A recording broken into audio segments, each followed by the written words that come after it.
Hey, good morning, everybody. Week 2 of our Walk-Thru to Jesus. Did everyone have a good time last week?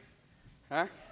Well, we hopefully we'll continue that. I'm trying to avoid this thing on the stage here. There's a bunch of paper. For those of you who can't see it, there's newspapers on the stage with some peanut shells, and that will have to do with a guest that we're going to fly in from Noah's Ark for a vignette later on. All right. So, but before we get started, one of the things I want to do is, first off, I have to get Randy up here. I already warned him. This is remedial training from last week. Where'd he go? Is Randy in the room? See, he's scared. He ran away. So, but everybody stand. We talked about, if you'd stand real quick, remember last week we talked about Genesis 1 through Genesis 11.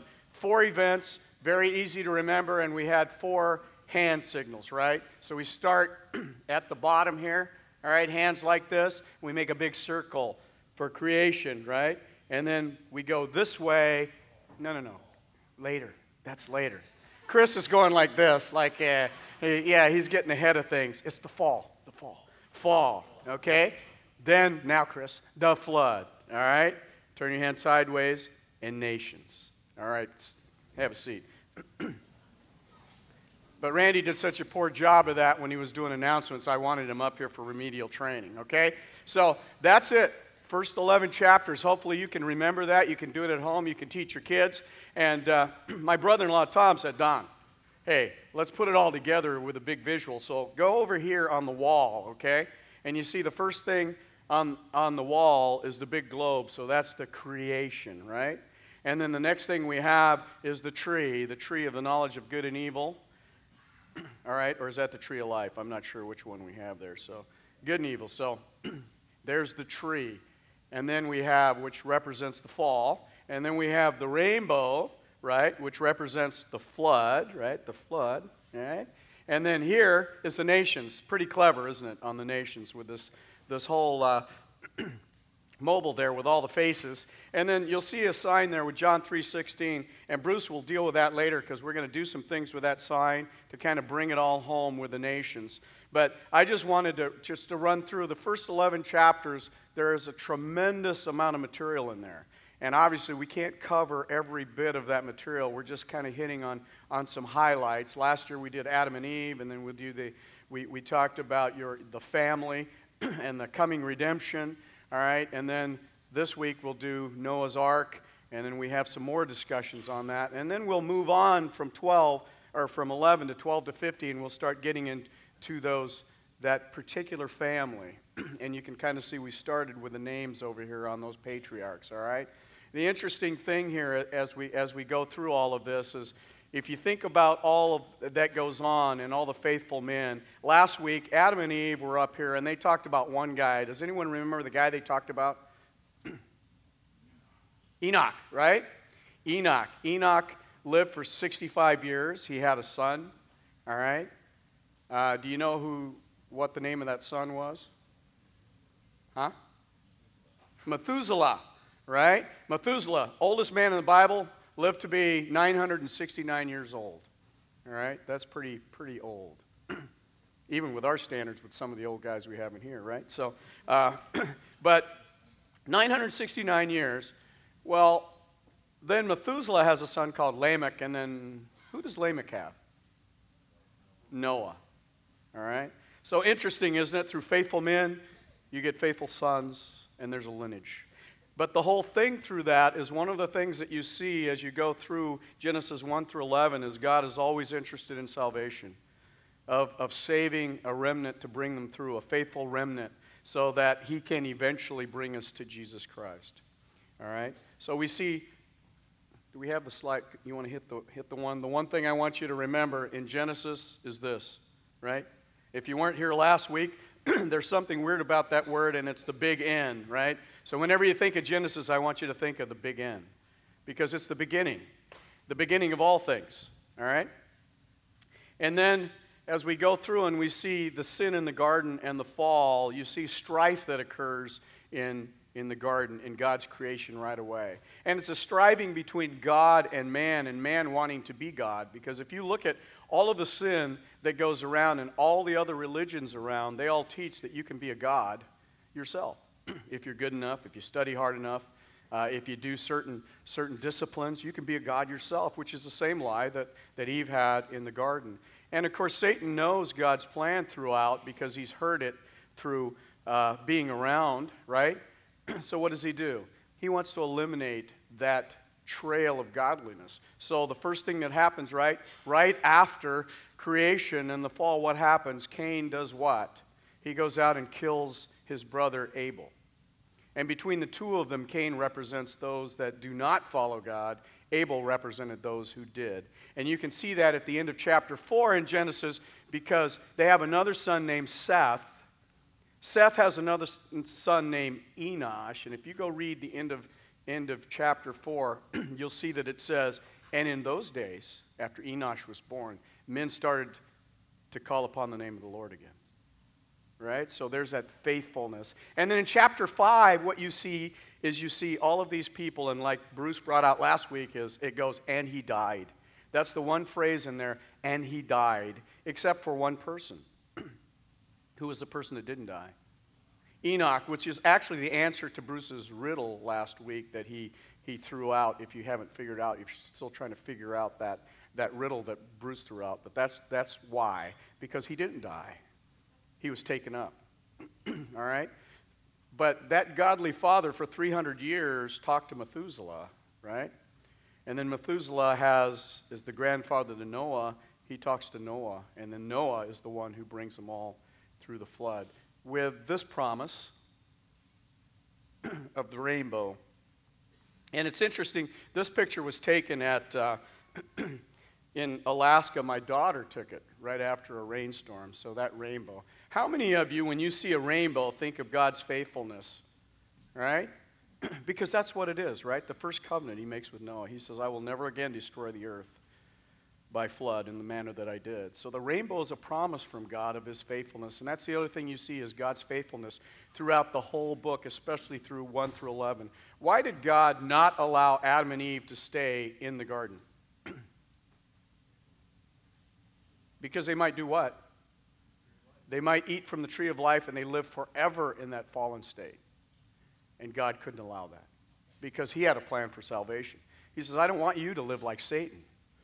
I want you to live like we did in the garden when you had fellowship with me. So he's providing that way. So that was actually, even though it's a judgment, he takes them out of the garden because of his love, puts a cherub right there. And I've always thought that the cherub was, because the garden didn't disappear when they were thrown out of the garden. It stayed there, right? Stayed there all the way, probably destroyed in the flood. So you have this cherub guarding the entries, so probably Cain and Abel probably came there to sacrifice.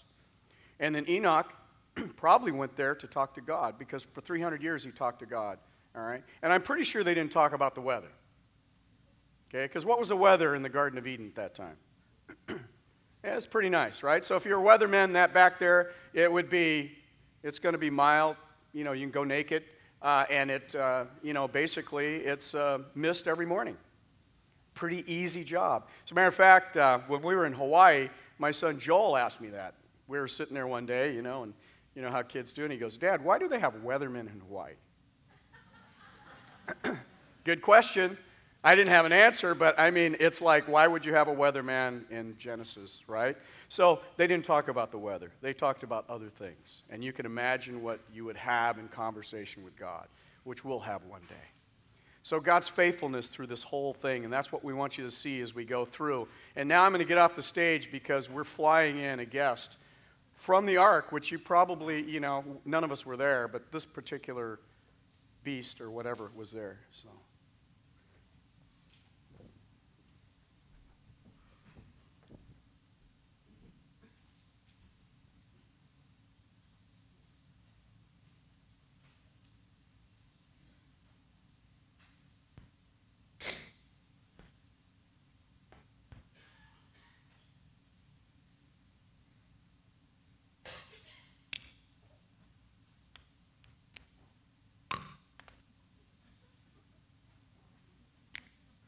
What? Ain't you ever seen a parrot eating peanuts before? What is this? Come on, move along, move along. Let the next tour group come. They're going to run you over. I'll tell you right now, some of you need to get out of Furcrest more often. Are you not here for the tour? Oh, my apologies, my apologies. I thought you were here to tour the ark, you know. Ever since the ark came to rest here on Mount Ararat, me and some of the more enterprising animals set it up as something of a tourist destination, you know.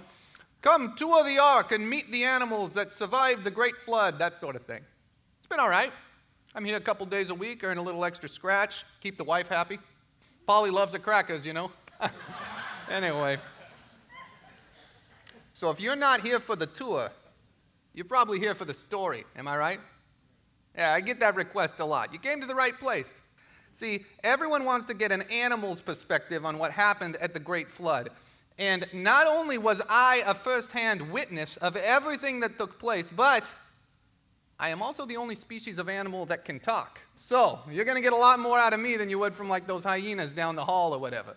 Maybe not as many laughs, but I will give it to you straight. So, let's see. I guess I should probably start back at the very beginning of everything, before there was a ark, before there was a flood, before any of that. Back when I was just a little fledgling.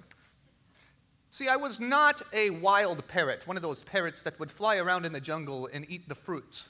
I was a civilized parrot, a domesticated parrot, and I was owned by a very bad man. Oh, sure, he treated me all right. You know, he cleaned my cage every day. He gave me lots of peanuts to eat, and he let me sit on his shoulder, kind of jump into the conversation now and then with funny little wisecracks and stuff. But, you know, now that I think about it, he actually treated me a whole lot better than he ever treated any people he was around. See, he was a slave trader. He was a dealer in human souls, as some would say. You need 500 men to come work on your farm, you come to my boss. You need 3 or 4 girls to add to your harem, you come to my boss. That's what he did. He bought people and he sold people. He was a ruthless man, let me tell you. There were not a lot of laws in those days. Pretty much the only law was kill or be killed, you know, survival of the fittest. You got something I want, I'm going to kill you, I'm going to take it, unless you can kill me first and take what I got. He did some awful things. I saw some very, very terrible things done with these 2 eyes. I'm actually trying to forget about it, really, most of the time. I see this therapist every other week down the hall. He's an owl, really good listener. He just looks at me with these big eyes, and every once in a while he chimes in with a really insightful question. He just says, "Who?" And then I'll tell him who, and it feels so much better when I'm done. But anyways, after seeing all the terrible things that my owner had done and all the terrible things that other people were doing, I was not at all surprised when a little birdie told me a very shocking rumor. It was a chickadee, as I believe. Anyway, the little chickadee told me that some guy named Noah was spreading the word that God was going to start over. He was going to kill everybody. He was going to completely wipe out all the people. He was going to wipe out all the animals, everything, and that he was going to do it with water, with a great big flood that would cover the entire world. Made sense to me, actually, based off what I had seen. Didn't even seem harsh. I mean, if I was God, that's what I would have done. The world had gotten dirty, and what do you do with a dirty dish? You clean it out. You wash it all away with water. That's what God was going to do. Life would be a whole lot simpler as ruler of the universe if you didn't have all these people and animals running around killing each other, doing terrible things all the time. You know, even though the little birdie had told me, I kind of wanted to get confirmation with my own 2 eyes of what was really going down, so I took a little flight. I said sayonara to my owner. Literally, I said sayonara, I know that word. And I flew over to Noah's neck of the woods, and when I got there, sure enough, he was building a boat. A huge boat, this very boat that I'm sitting in right now. Gigantic. Now, when I saw it, it puzzled me because I thought, why the boat? If God's trying to kill all the people, if he's trying to kill all the animals, then doesn't the boat kind of defeat the purpose? And then it struck me, the old thinker was working, you know. I thought, I see what God's doing. He's not going to destroy all the people and all the animals. He's going to save the best of the best. He's going to take all the perfect people, take all the perfect animals. He's going to cram them all on this boat. It's going to float away after the flood. A new world begins, a perfect world, a world without any more violence, without any more problems, nothing. Completely new creation. You know, I knew what God was doing, and I knew we all deserved it. You know, it was just. We all deserved to die, but I still wanted to get on that boat, you know? I mean, the only life I had ever known ever since I was just a little chick was one of violence all the time, one where people are treating you horrible and you're treating other people horrible, you know? I wanted to know what it would be like to live in that perfect world, the world without any problems. But at the same time, I knew I didn't have one chance in a million of getting on that ark. I mean, I am no perfect parrot, let me tell you. I mean, I have seen some horrible things. I have said some horrible things. I have this terrible habit of just repeating whatever people say. I don't know why, without really any filter at all. I mean, you say something, I want to just say it right back to you. So I have said some things that would make most of you people blush here. I have really been trying hard to keep that under control today, because I can tell by the looks of you, you're probably like a church-going crowd, you know, so I'm keeping the filter on there tight, but it's not easy. Anyways, I knew I wasn't going to get on that ark, so I'm sitting there. I'm perched on this piece of wood that's sticking outside of the boat, just feeling miserable about myself, feeling miserable about the world, and just thinking about going and drowning all my sorrows in a big bowl of peanuts afterwards. And when I'm sitting there, all of a sudden, one of Noah's kids, who was standing by the ark, like spreading some pitch on it or something like that, he looks up at me, and he says, "Hey, look, Dad, the animals are starting to come, just like God said." And I did one of those things, you know, when someone's pointing at you where you're like, is someone standing behind me? What's going on? But no, he's pointing at me. There's nobody else there. And Noah, he drops his tools. He runs over next to his kid, and he goes, "Oh, yeah, Shem, you're right. Look at that. The first of our guests has arrived." And then he held out his arm, just like that, like he wanted me to come land on it. Well, I knew there must have been some sort of terrible mistake, some sort of clerical error up in heaven or something, but the way that Noah was looking at me at that time, it was like nobody had ever looked at me before. Before I knew what I was doing, I was flying down off my perch. I landed on his arm, and he walked me right inside the boat, right into this very room where I'm sitting right now. Can you believe it? What are the odds? A no-good, lousy, filthy, slave trader's parrot like me makes it onto the ark. I could not believe it.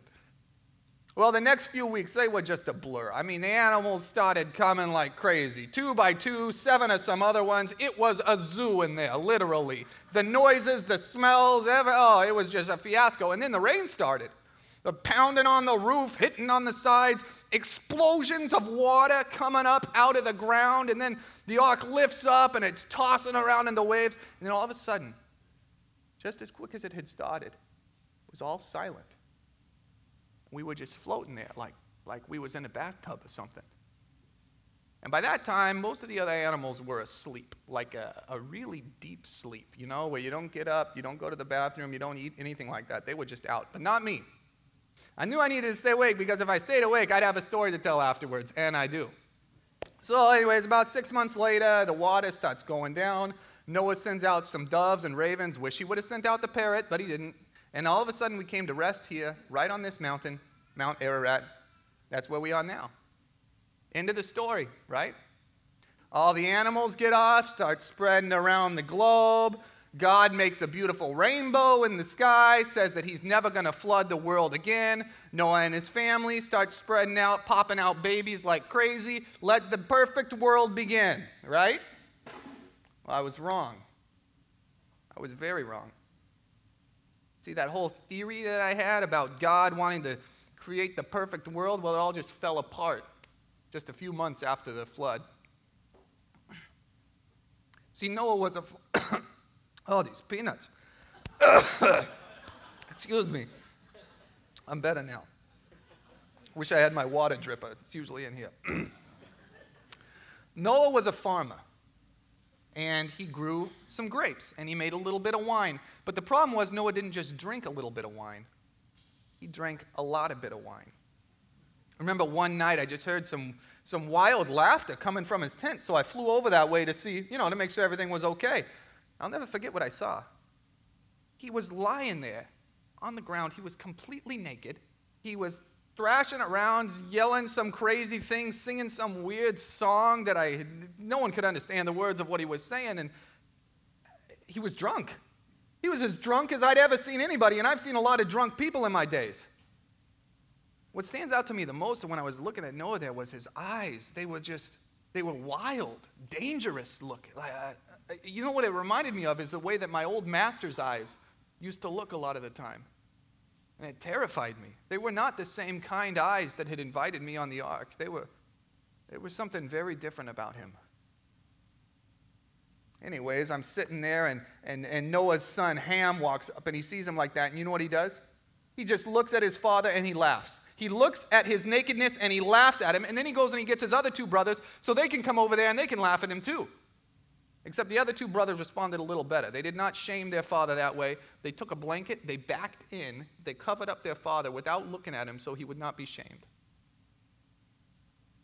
You know, I flew away that night, and I was just confused. Totally confused. I thought, what is going on here? God had not only chosen an imperfect parrot, he had also chosen some imperfect people. What was the point? Why do the whole ark thing? Wasn't he supposed to start a perfect world here? What's it going to be like now? I mean, people are already getting drunk. They're already mocking each other. They're already being disrespectful to their parents. What's next? Are they going to start killing each other? Are things going to be any different at all than they were before? I don't know. I really don't know. I mean, if you want answers to those questions, you came to the wrong place. You're going to need to pay a lot more if you want me to answer those questions. I'm getting paid peanuts as it is, you know. So, anyways, I do know two things, though. One, I know that even the best of us is a lot worse off than we realize. There are no perfect people left in this world. Second thing I know is this. God is a lot more patient with those imperfect people than I would ever be. If I was God, I would have wiped everybody out. I would have done the whole everybody dies sort of thing, and I would have started over completely new. But God seems to really have something special in his heart for those weird two-legged, featherless creatures he calls human beings. I don't know why. All right, there you go. You got your story, all right? You happy? Very good. Now keep moving along. I got some peanuts to eat before the next tour group gets here.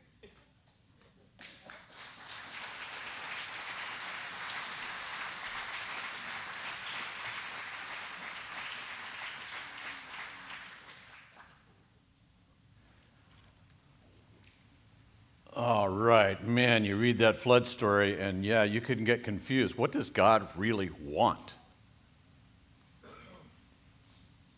It says before the flood, God regretted that he even made man. So it looks like he must hate the world.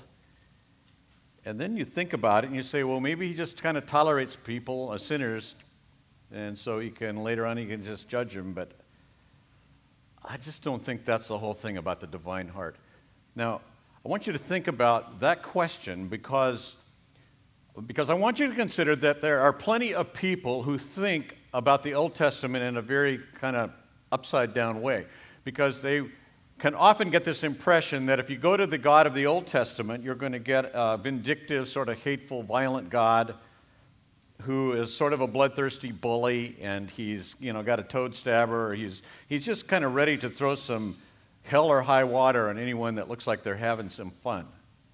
And then Jesus comes along, and now you get the soft, warm-hearted New Testament God who is loving, who turns the other cheek, who has this, I don't know, somehow he finds a way to say everybody is okay after all, no matter what they do. Now, if you're one of those people who sort of think that it's all mercy in the New Testament, it's all misery in the Old Testament, you're in for a shock as we go through the Old Testament. So I want you to start thinking about that. First of all, there's plenty of hell and high water in the New Testament, but that's not our subject. We're not teaching the New Testament. We're trying to learn the Old Testament. And in the Old Testament, what we see over and over is God's extraordinary efforts to pursue sinners. Not to judge them, not to kill them, but to help them, to bless them, to save them, to somehow preserve them. See, sometimes you think it's Noah and the flood. No, it's Noah and the ark. It's a story about salvation. And I want you to think about that a lot as we go through this. God pursues people. God in the Old Testament, we're going to see it throughout this timeline, he goes to extraordinary lengths to dwell with rebellious people in his glory. There's the tabernacle and the temple, and you see the Ark of the Covenant out in the foyer, and it's going to be up there eventually as we go through our series. And then this very God who sent prophets over and over to warn people to avoid judgment sends something else. And this is where we get John 3:16. We talked about this merciful verse, Genesis 3:15, the first promise. But then we get to the New Testament, the most famous verse of the Bible, I would think, John 3:16. And it says, for God, now what God is that? This is the God before Jesus ever came, the God of the Old Testament. God so loved, let's get the verse up there. God so loved the world. Not hated the world, not tolerated it till he could judge it, but warmly wanted the world. He wanted them, I mean, not just their money and their rituals or their obedience, their praise, but he wanted them. And what is evident is that there's a largeness to that love. That's why the word so is in there. He's so loved. How did he prove that? That he gave his only Son, so that whoever believes in him might not perish but have eternal life. Get this, God is for life, not death. That's the main thing in his heart. Now I'm starting today at the end of the message because I have a little project that I want you to join me in if you care to. You know that the nations has to do with the proliferation of languages, and we have all these people groups depicted up here, and it relates to that story in chapter 10 and 11. You have the nations that come from the sons of Noah, 70 different nations, and at some point, some of them make their way to the plain of Shinar, and they don't want to go any farther. They don't want to fill the earth. They want to just be there and make a name for themselves, so they start building this amazing city, like a colossal mountain with this temple at the top, and God stops all of that because he sees it as pride. And so he invents, and this is probably the biggest miracle in the Bible, he invents tons of different ways to say things, and then he plants them in the minds of people all over the earth, not just the people that were there at Babel, and you end up with, well, today we can count over 5,000 different languages. He plants them in people's, he rearranges their brains all at once. Now, this is commonly seen as the third judgment of the creation. We've got creation, that's all a good thing, right? Until the fall. The fall is a bad thing. So there's the first judgment, the eviction from the garden. The second judgment happens at the flood. The third judgment is thought of as what God did with the people at Babel. But if you really think about it, as Don was saying, just go back to the garden in the fall and the eviction from the garden. That was a mercy on them, right? So that they wouldn't eat of the tree that they were not prepared to eat from. And then you get here eventually to Babel and you say, what is that all about? Is that a judgment? No, God didn't kill anyone. God didn't send anyone to hell. God restrained their sin and their pride, something that would have been devastating to them. If they had gotten away with what they were doing, he says, I'm going to do something. If I don't, then he said this, nothing they think of doing will be impossible for them. And the result of God's action was that people then abandoned the great tower and they were dispersed across the earth. Well, here's the deal. The languages and the distances involved have provided a significant challenge, or call it a hurdle, for spreading the gospel of Jesus to every nation and people. And so I've got a little project for us to do. You can see that John 3:16 is up here in the graffiti on the wall. We usually don't suggest that people take spray paint to our walls, but I really enjoy doing it. But what I want you to do is reflect on God's love for the whole world. Because you would think, well, he's just going to divide everybody and he doesn't like anybody. That's not it at all. God so loved the world. And God is not just merely interested in the Jewish people as you read through. And I want us to get this started right, because everything that happens over here is because of that, John 3:16. All these things that God does with Abraham, Isaac, Jacob, Joseph, Moses, David, Zerubbabel, all these people. And you say, well, now all he cares about is the Jewish people, his chosen people. No, this is how he chooses the many.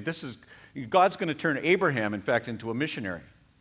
He says, I'm going to bless you, but I'm going to bless you so that you will be a nation of blessing. And all families on this earth are going to be blessed through you. And the same with Noah. God blessed Noah. Why? So that he would preach to all these people. He made an ark. Whoever wanted to come into that ark could have found salvation there. So here's what I want you to do. A few at a time can come around the back. I don't care where you're sitting. Just come around the back. And very simply, this is the deal. Come over here to this table under the rainbow and take one of these. In fact, let's just get a sample of that up here if we can. If that's going to work. Up there is something in the Noop language. That's John 3:16. And if you can read that, go ahead.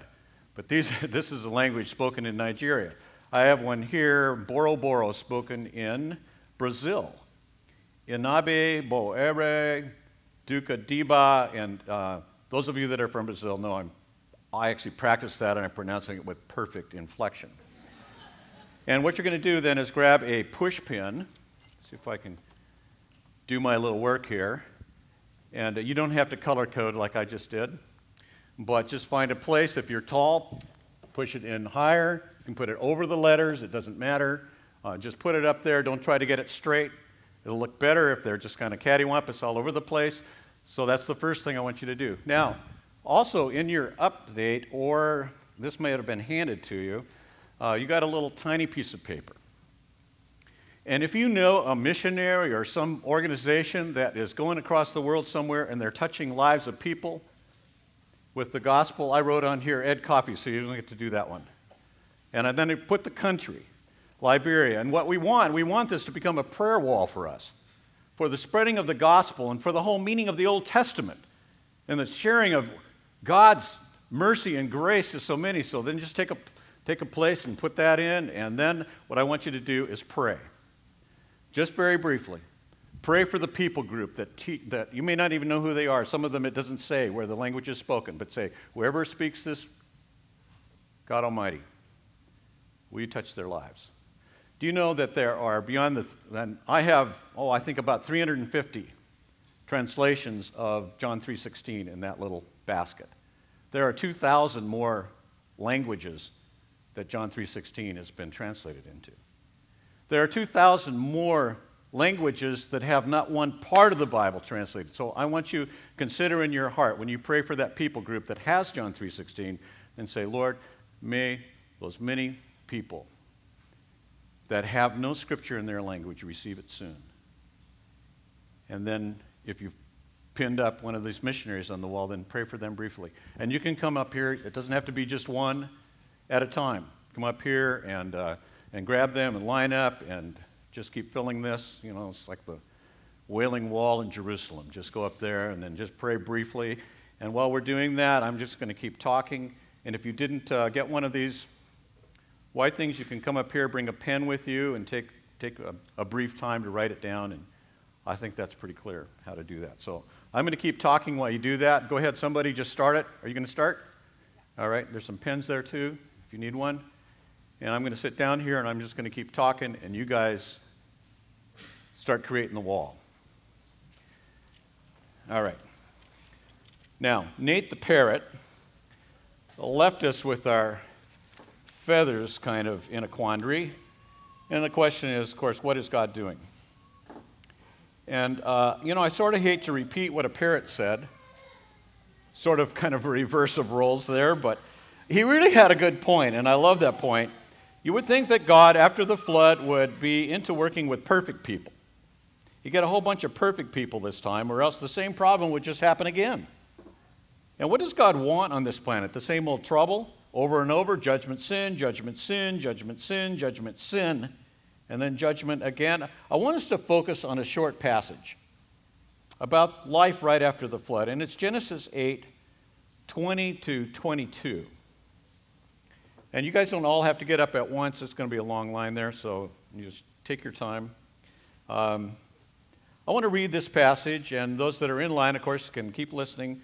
It says, Then Noah built an altar to the Lord and took some of every clean animal and some of every clean bird and offered burnt offerings on the altar. And when the Lord smelled the pleasing aroma, the Lord said in his heart, I will never again curse the ground because of man. He's actually referring to the judgment by the flood. And then he adds this, even though the intention of man's heart is evil from his youth.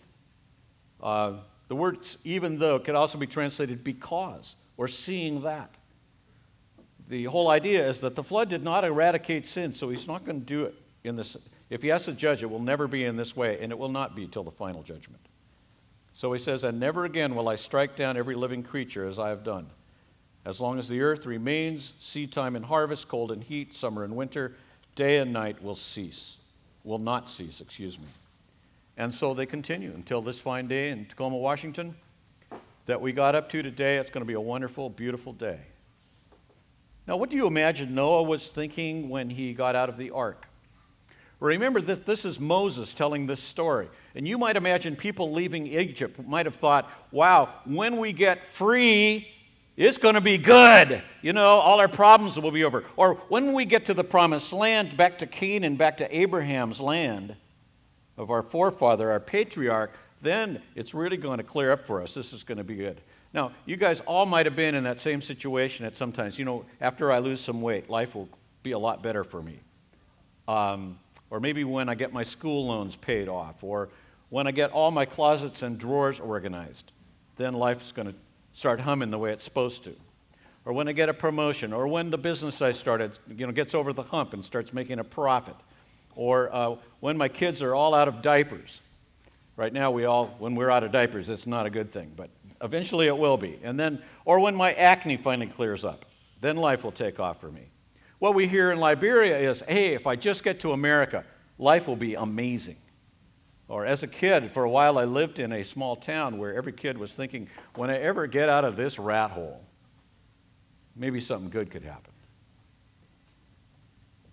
Now, no one had to be thinking something like that as he looked out of the ark at a new world where not one mistake had happened yet, where all of his old wicked neighbors would never mock him again, where no more neighborhood orgies, no more stinking animals either, no more carpentry. Notice later he lives in a tent. He's done nailing stuff. A brand new start. And Noah was probably thinking that his main job now would be to never sin so that God would keep his hand off the flood faucet. At least that's what I would have been thinking. I kind of picture it a little bit like this.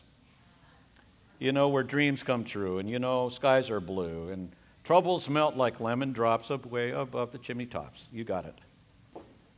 And if happy little blue parrots, red parrots, can fly above the rainbow, why can't I? And this is where we all want to live, over the rainbow. But Noah, this is still Kansas. And what Noah found out on the other side of the flood was life was pretty much the same as he had left it. Life under the rainbow where sinners and their sins multiply. Here's something that you learn in Genesis, and you're going to get it all the way through the Old Testament.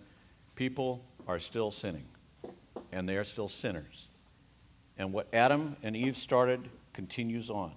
This is something all of us know way too much about. Now, I want to leave you really with two ideas today. And they were perfectly set out for us by our friendly parrot. The first is the evil and lostness of humans.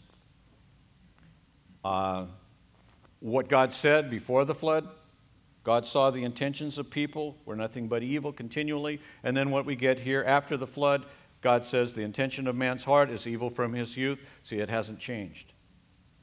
And you could get a new job, you could get a new husband, you could get a new church with new friends, you could get the perfect complexion, but the problem is not really your circumstances and stuff. You all know this. Unless you walked in here, you don't know this. You get confused. Why do people do stuff to each other? Why violence? Why do they have conflict in, some little town in the Midwest because some black kid gets shot and then everybody's angry and they blame the cop for this or that and then which maybe he did or he didn't and we don't know yet. But there's always these problems.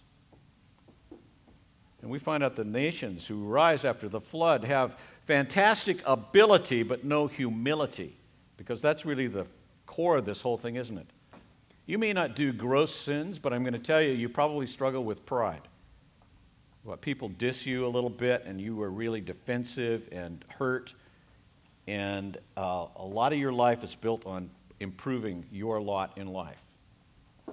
Well, you know, Noah himself could have been the proud man who knows I'm the new Adam, the king of the earth, and somebody could have asked him, Noah, who died and made you king? And he would have said, everybody. I'm it. I'm the dad of everyone that's left. Except that Noah wasn't like that. And it's because of something else that's true. And here's number two. So number one was the sinful pride of man. Number two is the mercy of God and his relentless move to pour grace on the humble. So what does God want? God wants humble people to pour his mercy on. Here's my question to you today. Where's the humility? Well, you know, if you have humility, that's because God is, in essence, he's working on your soul already. When it says Noah found grace in the eyes of the Lord, grace means undeserved favor. It's not like God was looking for a guy that really had it all together, and he was the one guy he saved. No, it wasn't like that. So here's God. He's not going to send another flood to eradicate sin. Only the death of his son can do that. The race has to continue for the seed of the woman to finally come. That will, who is the he, so that the he can come. But that he is not Noah. They might have thought so. Nobody knew who the he was going to be. It wasn't Abel, and it wasn't Seth, and it wasn't Enoch, even though he walked with God. There's actually only one other guy that it says walked with God, and that was Noah. The rainbow is given because it means patience from God and mercy. What God really delights in is to show mercy. And so he is seeking out sinners, seeking us out, sinners, one and all. Now, Tony Campolo tells a story about God's pursuit, and I want you to kind of listen to this, because this is stuff that God can do, and you could probably tell a story like this yourself. Tony Campolo was a Baptist, but he was invited to speak at a Pentecostal college in Pennsylvania, and before chapel, about 8 guys took him in a back room and prayed over him. They got him down on his knees, and they leaned on his head as they prayed at length for God to anoint him that day for his chapel message. And for some reason, one of the guys started praying fervently for some guy named Charlie Stolstice. Oh, Lord, Charlie Stolstice, he lives in that silver trailer down the road about a mile on the right-hand side. Lord, Charlie told me this morning that he's leaving his wife and 3 kids, walking out on his family. Do something, Lord. And the guy went on and on while these 8 guys were leaning on Tony's head. Well, anyway, the prayer was finally over, and then the chapel service was over, and Tony is heading back on the turnpike, and he sees a hitchhiker, and he picks him up. Hi, my name is Tony Campolo. What's yours? He said, my name is Charlie Stolstice. And then Tony writes, he said, I couldn't believe it. I got off the turnpike at the next exit and headed back. Charlie got a little uneasy with that, and he said, hey, mister, where are you taking me? I said, I'm taking you home. His eyes narrowed, and he asked, why? I said, because you just left your wife and 3 children, right? And that blew him away. That's right. And shock written all over his face. He plastered himself against the car door, but he wouldn't take his eyes off me. And I got off the turnpike at the next exit. And then I really did him in as I drove straight to his silver trailer. And when I pulled up, his eyes bulged, and he said, how did you know I lived here? And I said, God told me. We got out of the car, and I ordered him to get in that trailer. Half shaking, said, yeah, right, mister, I'm going. He opened the door, and his wife said, you're back, you're back. He whispered in her ear, and the more he talked, the bigger her eyes got.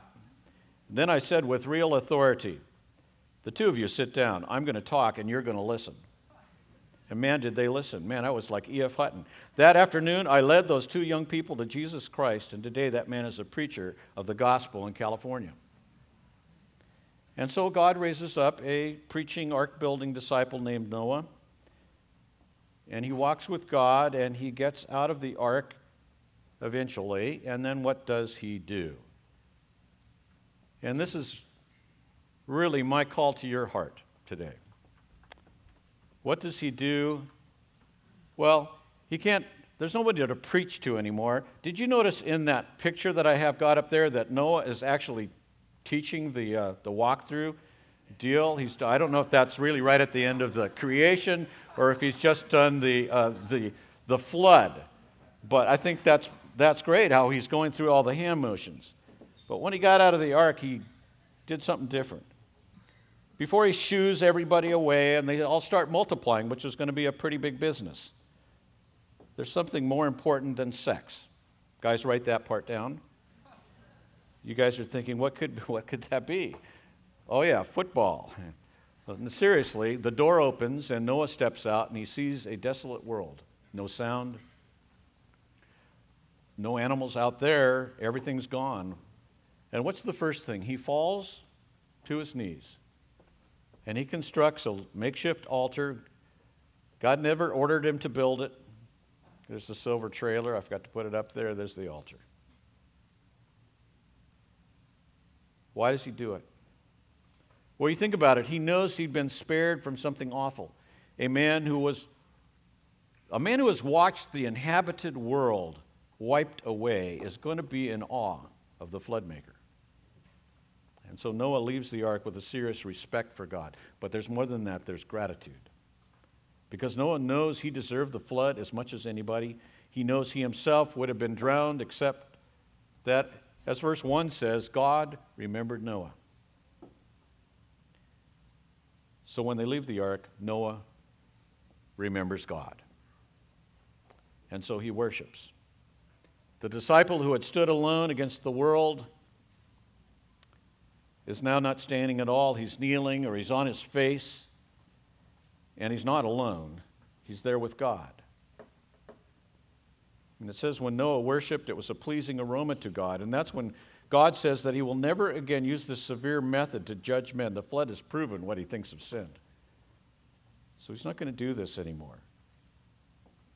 That pleasing aroma is really a forecast of the amazing response of another sacrifice, and that was the sacrifice of a perfect son on an altar called a cross. This is what we preach when we say John 3:16. Essentially, it's a promise that if you believe in Christ, you will be saved and never perish. Even if it means getting insulted, it is worth taking it across the world.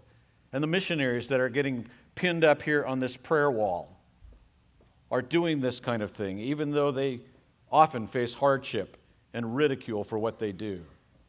And I have to agree with Supreme Court Justice Scalia when he said in his speech, and I love this when Supreme Court justices speak truth, and he said, God assumed from the beginning that the wise of this world would view Christians as fools, and he has not been disappointed.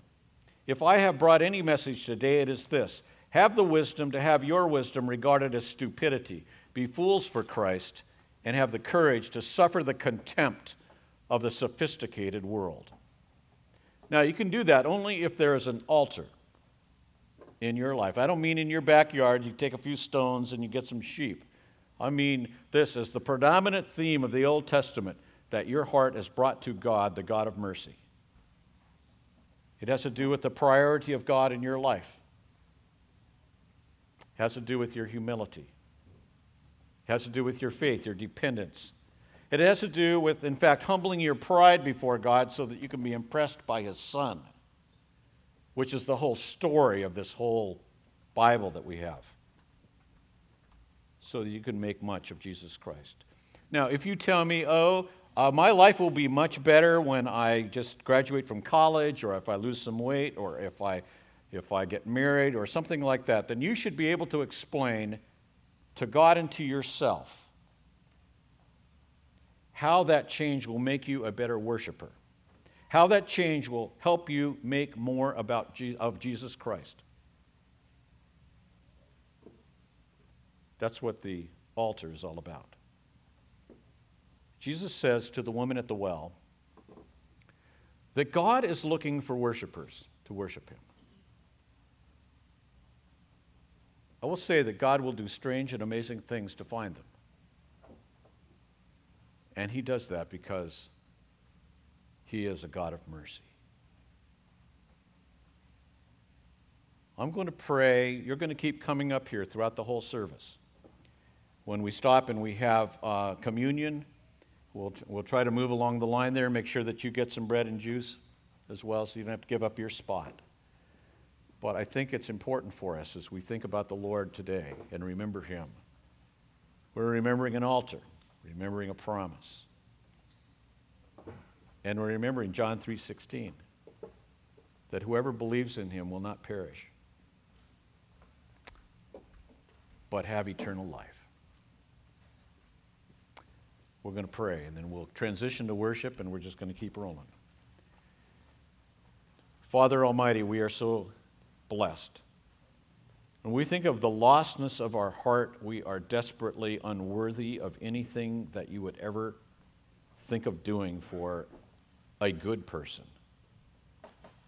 And yet, you have determined in grace, in mercy, to reach out to people who do not deserve your help. This is an amazing thing for us. We celebrate it today around the table of the Lord. We ask you to make more real to us and more precious to us your almighty grace, more precious than ever before, that we may enter into a sense of gratitude. Construct an altar out of our souls where we as living sacrifices can present ourselves to you. And some of us, that's going to mean investing ourselves in the spread of the gospel around this globe. So take our prayers at this prayer wall and multiply the effect of the gospel around this world. In the name of Christ our Lord, amen.